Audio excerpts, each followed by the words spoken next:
Hi hello അസ്സലാമു അലൈക്കും welcome back to my channel.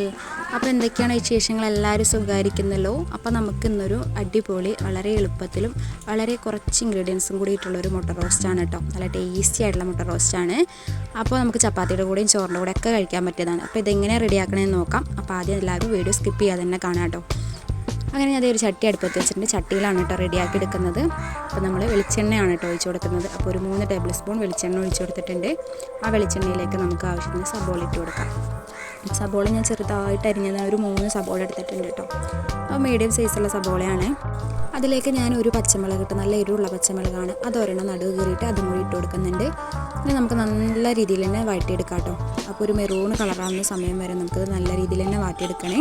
പിന്നെ നമുക്ക് ഇതിലേക്ക് ആവശ്യത്തിന് ഉപ്പും കൂടി ചേർത്ത് കൊടുക്കാം കേട്ടോ. സബോള നല്ലപോലെ ഒന്ന് വഴറ്റിയെടുക്കാൻ വേണ്ടിയിട്ട്. അങ്ങനെ ഇതേ ഉപ്പ് ചേർത്ത് കൊടുത്തിട്ടുണ്ട്. ഇനി നല്ല രീതിയിൽ തന്നെ വാട്ടിയെടുക്കാം കേട്ടോ. അപ്പോൾ ഈ സമയത്ത് എൻ്റെ വീഡിയോ ആദ്യമായിട്ട് ആരെങ്കിലുമൊക്കെ കാണുന്നുണ്ടെങ്കിൽ ഒന്ന് സബ്സ്ക്രൈബ് ചെയ്യണേ. തൊട്ടടുത്ത ബെല്ലൈക്കനും കൂടി ഒന്ന് ക്ലിക്ക് ചെയ്ത് ഓൾ എന്നുള്ള ഓപ്ഷനും കൂടി എനേബിൾ ചെയ്ത് വെക്കണം. കൂടെ തന്നെ വീഡിയോ കണ്ടുകൊണ്ടിരിക്കുന്ന സമയത്ത് ലൈക്ക് ചെയ്യാനും മറക്കരുതേ. അങ്ങനെ അതേ സബോളയൊക്കെ ഏകദേശം ആവാറായിട്ടുണ്ട് കേട്ടോ. നല്ല രീതിയിൽ തന്നെ വഴറ്റിയെടുക്കണം കേട്ടോ. സബോള വഴറ്റുന്നതിലാണ് കേട്ടോ കറിയുടെ ഒരു ടേസ്റ്റ് ഉണ്ടാവുക. അതിപ്പോൾ നമ്മൾ ചിക്കൻ കറിയിലായാലും അത് ഏത് കറിയിലായാലും സബോള നല്ലോണം വഴറ്റിയെടുക്കണം കേട്ടോ. എന്നാലാണ് ആ കറിക്കൊരു ടേസ്റ്റ് ഉണ്ടാവുള്ളൂ. അപ്പോൾ അതേ സബോള നല്ല രീതിയിൽ തന്നെ അങ്ങോട്ട് വാട്ടിയെടുത്തിട്ടുണ്ട്. ഇനി നമുക്കിതിലേക്ക് 1 ടീസ്പൂൺ ഇഞ്ചിയും വെളുത്തുള്ളി പേസ്റ്റാണ് കേട്ടോ, അത് നമുക്ക് ചേർത്ത് കൊടുക്കാം. അതും കൂടി ചേർത്തിട്ട് നല്ല രീതിയിൽ തന്നെ ഒന്നും കൂടി ആ പച്ചക്കുത്തൊക്കെ ഒന്ന് പോകുന്ന വരെ നമുക്കിതൊന്ന് വാട്ടിയെടുക്കാം. പിന്നെ ഞാൻ അതിലേക്ക് ഒരു മീഡിയം സൈസിലൊരു തക്കാളി എടുത്തിട്ടുണ്ട്. അതും ഇതേപോലെ തന്നെ ചെറുതായിട്ടൊന്ന് അരിഞ്ഞെടുത്തിട്ടുണ്ട് കേട്ടോ. അതും കൂടി ചേർത്ത് കൊടുക്കാം. അപ്പോൾ തക്കാളി നല്ല പഴുത്ത തക്കാളി തന്നെ എടുക്കാം കേട്ടോ, എന്നാൽ മാത്രം ആ ഒരു ഇതുണ്ടാവുള്ളൂ. അങ്ങനെ ഞാൻ നല്ല പഴുത്ത തക്കാളി ഒരെണ്ണം എടുത്തിട്ടുണ്ട്. അതും കൂടി ചേർത്ത് നല്ല രീതിയിൽ തന്നെ അങ്ങോട്ട് വാറ്റിയെടുക്കുന്നുണ്ട് കേട്ടോ. പിന്നെ നമുക്കൊരു 2 മിനിറ്റ് ഒന്ന് വെറുതെ ഒന്ന് അടച്ച് വെക്കാം കേട്ടോ. അപ്പോൾ അടച്ച് വെക്കുന്ന ടൈമിൽ തീ ഒന്ന് സിമ്മിലാക്കി കൊടുക്കണം. അപ്പോൾ ഈ തക്കാളിയൊക്കെ ഒന്ന് വെന്ത് അങ്ങോട്ട് ഉടഞ്ഞ് വരാൻ വേണ്ടിയിട്ടാണ് കേട്ടോ. ഇപ്പോൾ ഈ നല്ല രീതിയിൽ തന്നെ തക്കാളിയൊക്കെ ഒന്ന് ഉടഞ്ഞ് വന്നിട്ടുണ്ട്. ഇങ്ങനെ ആയിട്ടുണ്ടെങ്കിലാണ് കേട്ടോ കറിക്കൊരു ടേസ്റ്റ് ഉണ്ടാവുള്ളൂ. ഇനി നമുക്കതിലേക്ക് മസാലപ്പൊടികൾ ചേർത്ത് കൊടുക്കാം. അപ്പോൾ 1/4 ടീസ്പൂൺ മഞ്ഞൾപ്പൊടി ചേർത്ത് കൊടുത്തിട്ടുണ്ട്. ഒരു 1/2 ടീസ്പൂൺ മുളക് പൊടിയും, പിന്നെ ഒരു ടീസ്പൂണാണ് കേട്ടോ മല്ലിപ്പൊടി ചേർത്ത് കൊടുക്കുന്നുണ്ട്. അപ്പോൾ ഇതൊക്കെ കൂടി നല്ല രീതിയിൽ അങ്ങോട്ട് വഴറ്റിയെടുക്കാം കേട്ടോ നമുക്ക്. അപ്പോൾ ഇത്ര മസാലപ്പൊടി നമ്മൾ അധികം മസാലയൊന്നും ചേർക്കുന്നില്ല കേട്ടോ. നല്ല പെട്ടെന്ന് ഉണ്ടാക്കാനും പറ്റുന്ന കറിക്ക് നല്ല ടേസ്റ്റാണ് കേട്ടോ. നമ്മുടെ പഴയ കാലൊരു മുട്ട റോസ്റ്റാണ് കേട്ടത്. നമ്മൾ ഹോട്ടലിലൊക്കെ ഉണ്ടാക്കിയെടുക്കുന്ന ആ ഒരു ടേസ്റ്റിലാണ് കേട്ടോ ഇപ്പോൾ ഇത് ഉണ്ടാക്കിയെടുക്കുന്നത്. ഇനി നല്ല രീതിയിൽ തന്നെ അങ്ങോട്ട് വാട്ടിയെടുക്കുന്നുണ്ട്. ഇനി അതിലേക്ക് നമുക്ക് ആവശ്യത്തിനുള്ള വെള്ളം ഒഴിച്ചെടുക്കാം. അപ്പോൾ അധികം അങ്ങോട്ട് ഒഴിക്കേണ്ട കേട്ടോ.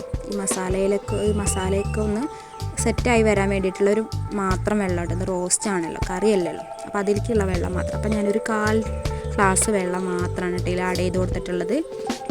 ഇനി ഈ സമയത്ത് ഉപ്പൊക്കെ ഒന്ന് നോക്കാം. അപ്പോൾ ഇങ്ങനെ തിളച്ച് ആ വെളിച്ചെണ്ണയൊക്കെ ഒന്ന് ഇങ്ങനെ തെളിഞ്ഞ് വരുന്ന സമയത്ത് നമുക്കതിലേക്ക് മുട്ട ചേർത്ത് കൊടുക്കണം കേട്ടോ. അപ്പോൾ അതിന് മുമ്പായിട്ട് ഞാനിതിലേക്ക് കുറച്ച് ഗരം മസാലപ്പൊടിയാണ് കേട്ടോ, അതൊന്ന് ചേർത്ത് കൊടുക്കുന്നുണ്ട്.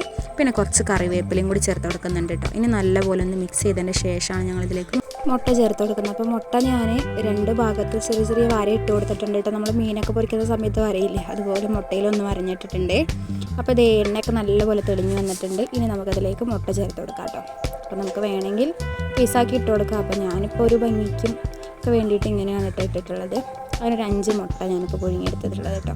5 അതുപോലെ തന്നെ ചേർത്ത് കൊടുത്തിട്ടുണ്ട്. ഇനി നമുക്ക് ഈ മസാലയൊക്കെ തന്നെ മുകളിലേക്ക് ഒന്ന് ആക്കി കൊടുത്തതിന് ശേഷം നമുക്കൊരു 2 മിനിറ്റ് ഇതൊന്ന് അടച്ച് വെക്കാം കേട്ടോ. എന്നിട്ട് നമുക്കിതൊന്ന് തിളപ്പിച്ചെടുക്കാം. അപ്പോൾ ഈ 5 മിനിറ്റ് നമ്മളിതൊന്ന് 5 മിനിറ്റ് അല്ല കേട്ടോ, 2 സെക്കൻഡ് മതി. അങ്ങനെ തിളച്ച് വരുമ്പോൾ ഈ മസാല ഒക്കെ മുട്ടയുടെ ഉള്ളിലേക്കും കൂടി ഒന്ന് ഇറങ്ങി പോകാൻ വേണ്ടിയിട്ടാണ് കേട്ടോ നമ്മൾ വരഞ്ഞിട്ട് കൊടുത്തിട്ടുള്ളത്. അങ്ങനെ ഇത് എല്ലാം ഒന്ന് മിക്സ് ചെയ്ത് കൊടുത്തിട്ടുണ്ട്. ഇനി നമുക്കിതൊന്ന് 2 മിനിറ്റ് ഒന്ന് അടച്ച് വയ്ക്കാം കേട്ടോ. അപ്പോൾ ഇതേ കറിയൊക്കെ നല്ലപോലെ തന്നെ തിളച്ച് റെഡിയായി വന്നിട്ടുണ്ട് കേട്ടോ. അപ്പോൾ ഞാനിത് ഗ്യാസ് ഒന്ന് ഓഫ് ചെയ്തിട്ടുണ്ട്. അപ്പോൾ ഇത്രയേ ഉള്ളൂ, വളരെ പെട്ടെന്ന് തയ്യാറാക്കാൻ പറ്റിയ മുട്ട റോസ്റ്റാണ്. നല്ല ടേസ്റ്റിയാണ് കേട്ടോ, പെട്ടെന്ന് റെഡിയാക്കാം. അധികം ഇൻഗ്രീഡിയൻസ് ഒന്നും ഇല്ലാണ്ട് വളരെ കുറച്ച് ഇൻഗ്രീഡിയൻസ് മാത്രം ചേർത്തിട്ടുള്ളൊരു മുട്ട റോസ്റ്റാണ്. ചപ്പാത്തിക്ക് കഴിക്കാൻ സൂപ്പറാണ് കേട്ടോ. അപ്പോൾ ഇന്നത്തെ ഈ വീഡിയോ എല്ലാവർക്കും ഇഷ്ടപ്പെടുമെന്ന് വിചാരിക്കുന്നു. ഇഷ്ടപ്പെട്ടിട്ടുണ്ടെങ്കിൽ ലൈക്ക് ചെയ്യാനും വീഡിയോയെക്കുറിച്ചുള്ള അഭിപ്രായങ്ങൾ കമൻറ്റ് ചെയ്യാനും മറക്കരുത് കേട്ടോ. അതുപോലെ തന്നെ ഫ്രണ്ട്സിനും റിലേറ്റീവ്സിനും കൂടെ ഒന്ന് ഷെയറും കൂടി ചെയ്ത് സപ്പോർട്ട് ചെയ്യാം കേട്ടോ. അപ്പോൾ ഇൻഷാ അല്ലാഹ് അടുത്ത ദിവസം നല്ലൊരു വീഡിയോ ആയിട്ട് വീണ്ടും വരാം. Tata bye bye. അസ്സലാമു അലൈക്കും.